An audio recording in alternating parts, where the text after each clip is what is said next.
Hey guys, welcome back to Through Screen. I'm Erika. I'm Charlotte. I'm Emily. We hope you guys have been enjoying our episodes so far, liking, commenting, and sharing with your friends. If you missed any of them, head on over to our channel and watch, and if you're not already, be sure to subscribe while you're there. This week, we'll be discussing an issue many not even be aware of, so we hope you'll follow us once again as we join together via Skype to bring you conversations through the screen.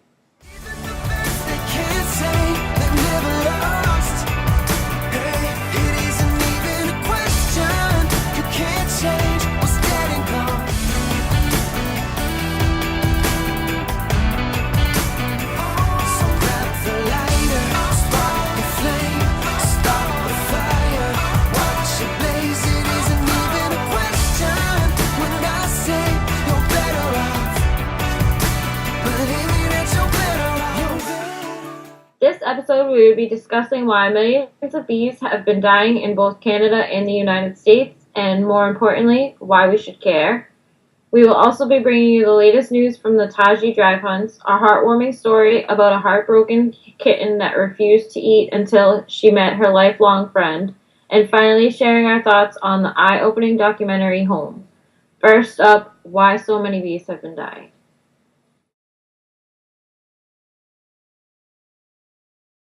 So, if you're anything like me, you probably run screaming whenever you see a bee buzzing around you. But did you know that these tiny insects are actually a really important part of our ecosystem? Not many people do. Without bees, we wouldn't have some of our most important sources of food, but these little workers are facing a major threat: pesticides. These pesticides are used for a variety of reasons, but most recently to kill mosquitoes that may be carrying the Zika virus. Some colonies in Canada have lost about 40% of their population, while other places in the United States have also seen a dramatic decrease, millions of bees dead. So why is this happening? What threat does it pose for both bees and humans? And is there anything you can do to help? As always, we're here to provide the answer to those questions. Neonicotinoids are a relatively new type of insecticide used in the last 20 years to control a variety of pests, especially sap-feeding insects such as aphids on cereals and root-feeding grubs. Neonics are systematic pesticides. Unlike contact pesticides, which remain on the surface of the treated foliage, systemics are taken up by the plant and transported to all the tissues, leaves, flowers, roots, and stems, as well as pollen and nectar. Products containing neonics can be applied at the root as seed coating or soil drench, or sprayed onto crop foliage. The insecticide toxin remains active in the plant for many weeks, protecting the crop season long. But unfortunately, the neonics is being blamed for the rapid demise of bee colonies all over the United States and Canada. In May of 2014, Harvard researchers did an experiment involving 18 bee colonies and the pesticide. The study showed that 6 out of the 12 colonies treated had abandoned their hives, later resulting in their demise due to what researchers call colony collapse disorder. However, they also observed a different phenomenon in the controlled colonies, in which instead of abandonment, they repopulated quickly. Other research done outside the labs has shown very different results. In 2011, 12 million bees had died in one county in Florida alone. In 2013, news came that 37 million bees had died at a beekeeping operation in Canada. That same month, customers were shocked when they pulled into a local Target in Oregon only to find 25,000 bumblebees dead. Of course, it's not just bees who are being impacted. Research done in the Netherlands showed that bird populations had dropped in areas where the pesticides were used. Of course, this makes sense because the birds who feed off the insects killed by the pesticide would have to relocate in order to find new food sources. Now Erika will explain why bees are important to our ecosystem. Bees have been said to be responsible for 1 out of every 3 bites of food that we consume. Pollination from insects is not only important for maintaining plant communities, but it also is required to produce crops grown for their fruits, as well as vegetables like squash, tomato, cucumber, etc., nuts, fiber seeds, and hay.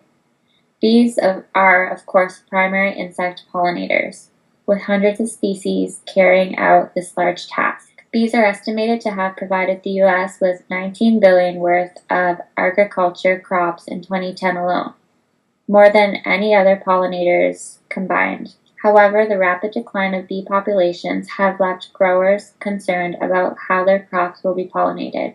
Without bees, our modern food system may not be sustainable. So as you can see, bees are extremely important in maintaining the balance and production of food sources, but the threats to their species have put process in danger. So, is there anything you can do to help save bees? CNN shared a useful article, which we will link down below, that provided 5 tips for saving bees. These tips include controlling your use of pesticides, planting pollinator-friendly plants, buying organically to support local beekeepers, and donating to the Pollinator Partnership, the world's largest nonprofit organization dedicated to saving pollinators like bees. As always, feel free to share your thoughts with us down below, and we hope that we've helped you see bees a little differently.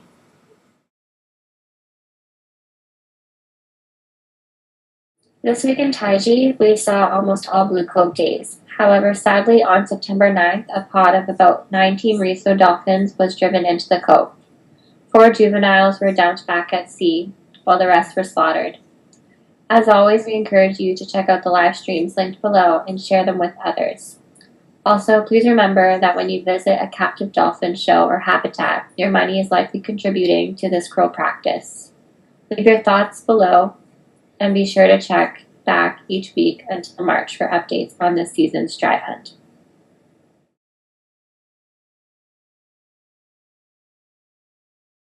A 2-week-old kitten found alone on the streets of San Jose, California, tiny and frail, had all but given up on living.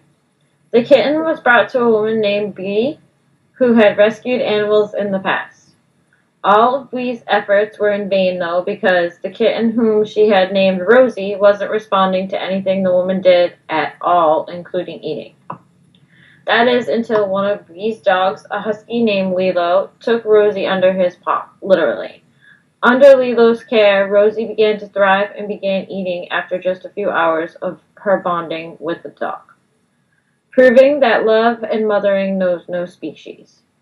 Lilo and Rosie have been together over a year now, and the two are inseparable. In fact, Bee jokes that Rosie fancies herself a dog more than a cat. She isn't afraid of water because of Lilo's encouraging. She demanded to be leashed when taking walks, and even gave up the litter box and opted to go outside with her companion instead. So, as always, I encourage you guys to check the link out below and see some cute pictures of the duo together, as well as information on how to receive updates on how the pair's progress continues to thrive.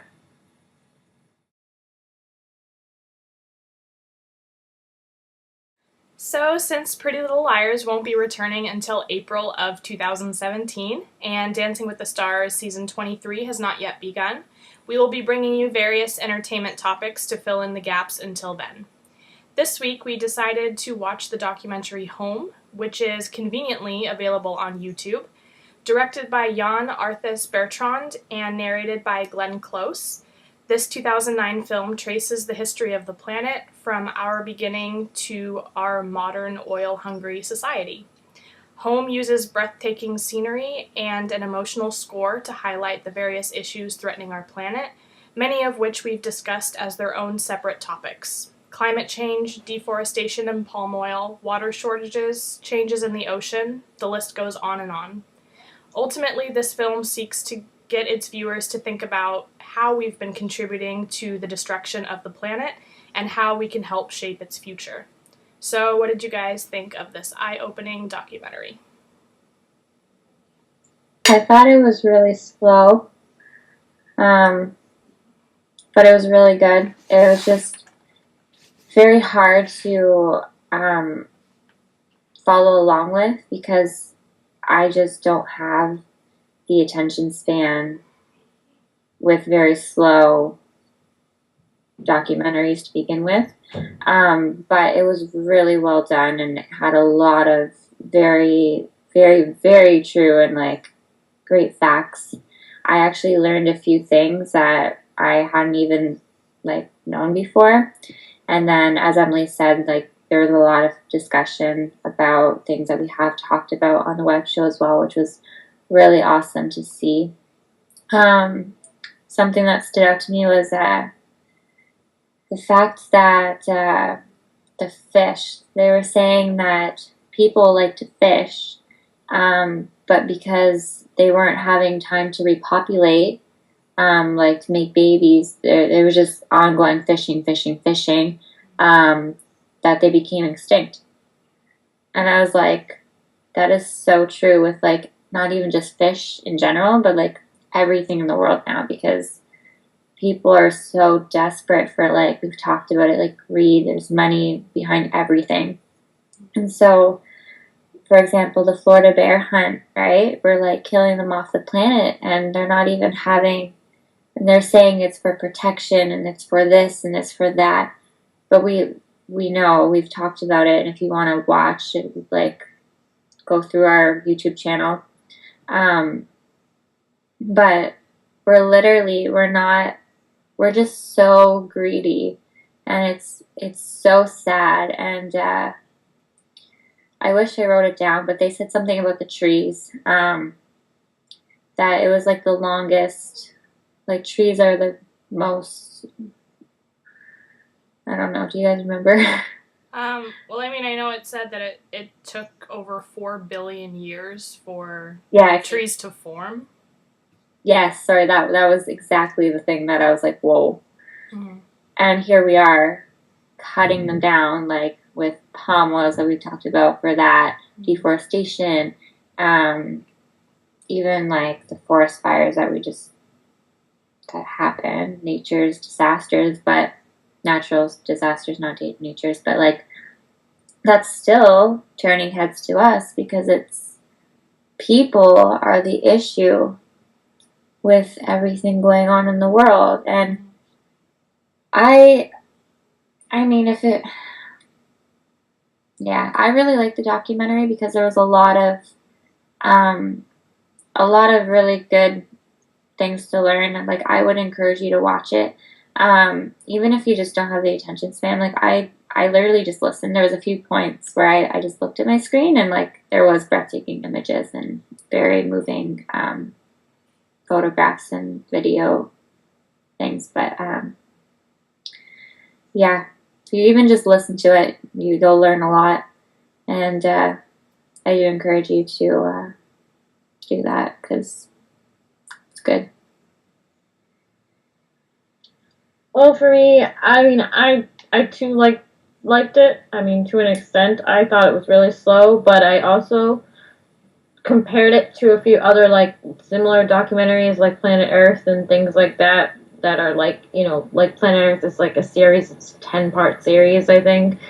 So for me, I mean, I just felt like this one wasn't like Erika said, it was really slow. And but it was informative, which is the main point to all these documentaries, is to inform. It's not a form of entertainment, it's to try and get information out there and spread awareness to what we are doing to this planet. Because like the video, like the documentary says, it took 4 billion years for trees to develop, and here we are cutting them down left and right, and everybody's like, oh, we'll just plant another tree. We don't have 4 billion years to wait for that tree to develop. So we, like, it's just kind of like we need to really like take a broader look at what we're doing and kind of scale back on things and cut things out of our lives and just try and do the best that we can for the planet. But who knows if that's going to happen, because right now it seems like a never-ending struggle that no one seems to really care about, which is a big part of the problem. Of course, it helps when celebrities get involved, because I feel like they help spread the awareness more to people that might not otherwise have maybe gotten that information. Maybe they don't watch the news, maybe they don't pay attention to, what's going on in the world. They don't have the time in their day, or they feel the burden of it for some reason. Some people feel that way. So I definitely encourage people to like watch any documentary, even if you decide to watch Planet Earth instead, or whatever. Just watch something that's informative and something that is along the lines of this documentary, because it brought a lot of the topics that we have discussed and we have been, yelling and screaming and trying to change about, and hopefully, something starts to happen because we can't keep going the way we're going. So yeah, I mean, I definitely agree about it takes a while for it to really pick up. But overall, I think the narrative of it is really good, and the way that they did it was kind of brilliant because, at first they talk about how how everything really started and all of these things, and then the introduction of humans, and then when humans began using oil, and then there's just this huge shift and everything changes. And one of the biggest things is that it said that humans have changed the planet more in 50 years than any other generation. So even since the 1950s, the planet has changed more than it ever has before. And that's kind of a scary thought. But another thing that they said that I really liked was that nothing is self-sufficient and that everything is linked. And I really think that's true, is that, when we affect one thing on the planet, we're affecting all these other things that are also connected to it. And that was really a theme throughout the documentary. And I think that was a really important thing to note. There was one part of the documentary that I actually did not agree with, and that was where the narrator said that no species is harmful. And I feel like humans are that species that are harmful because we are literally destroying the planet. And, as Erika and Charlotte were talking about, they mentioned a lot of topics that we talk a lot about. So that in itself is enough to really get you guys to watch it and encourage you to watch it. But something else that they also kind of mention is the contrast in different parts of the world. The fact that 1 in 4 people live as people did 6,000 years ago. And nearly 1 billion people are going hungry, and yet more than 50% of the world's grain goes to feeding animals for factory farming and for biofuels. So it's all going into these resources that so many people don't have access to. And even water shortages. India has almost lost all of its water resources. And meanwhile, in Las Vegas, people are consuming 800 to 1,000 liters every day per person. And I think that's just crazy. And, also they discuss the issue of how in the factory farming industry, it also consumes so much water to produce 1 kilo of beef. So, there's all these issues that they discuss. And, of course, about, trees and how important they are in storing carbon and providing a habitat for 3/4 of the world's biodiversity. And we've reduced the Amazon rainforest, the largest rainforest on the planet, by 20%. So, it's just all these factors that are just really, really sad. And, they even said that by 2050, 1/4 of all species could face the threat of extinction. So it's just this chain link reaction that we're just affecting all of these things. And it's just really sad to hear about. And the best thing that I thought was at the very end, she says, it's too late to be a pessimist. And I really like that and agree with that because I feel like we can't just sit here and say, oh, this is too much, we can't fix this. We have to be optimistic and we have to be positive and really believe that we can make a change. That's the important thing. So, that definitely resonated with me. And also the fact that they said education, culture, research, and innovation are inexhaustible resources. So, Earth's story may not be one that we can erase and rewrite, but we can decide where it will go next. So, first and foremost, we encourage you all to watch this documentary, which we will provide the YouTube link for down below, and really start to think about how you can make small changes in your own life to ultimately save the only home we have. This week's Song of the Week is Try Everything by Shakira, released as a single in February of this year and featured in the Disney film Zootopia, about a city where animals, both predators and prey, can live together in harmony. The song is very fun and upbeat with a positive message about never giving up no matter what obstacles you may face. So what did you guys think of this week's pick? So I don't normally listen to Shakira. I feel like she has a very specific voice that's not always for me. But I like the upbeat nature of this song. I think it's really fun. I think it's perfect for a kid's movie, definitely. And I really like the overall message of it, which is, trying no matter what the obstacles may be and never giving up. And I think that's a really good thing and, overall message for this show as well. So I like it. For me, I was not a fan. I'm not a fan of Shakira to begin with. I never really was. So, but I too like the overall message that she's trying to put out there. I totally get why this was in a kids movie. It definitely fits a kids movie perfectly. But it's not something I would go out and download. It's not something I would listen to probably ever again. But that's just me. If you like Shakira, or if you like the overall message, you might be able to get past the fact that Shakira's singing it. I don't know, but for me, I can't. So I've never been a fan of her. So I'm not gonna pretend that I am. So. I mean, for me, her songs were like the songs that would play on the radio and just constantly play on the radio to the point where you were like, I'm gonna shoot my radio if I hear this song again. So that's just like every time I hear Shakira, I think of wherever, whenever, and you know what I mean, those songs that got played out. So in other words, her biggest fan. Anyways, Erika. I like the song. I actually picked it this week. My roommate actually showed it to me. She's like, have you heard that new song? And I was like, no. Yeah, I love it. I love Shakira anyways. I love her style of music. I used to have a Shakira Barbie doll that played wherever, whenever. And I bought Shakira's CD just for the song Hips Don't Lie, and I repeated it over and over, I don't know, it's so bad. It's the best. Anyways, huge fan. Obviously, I would download it. I already have it, so do it.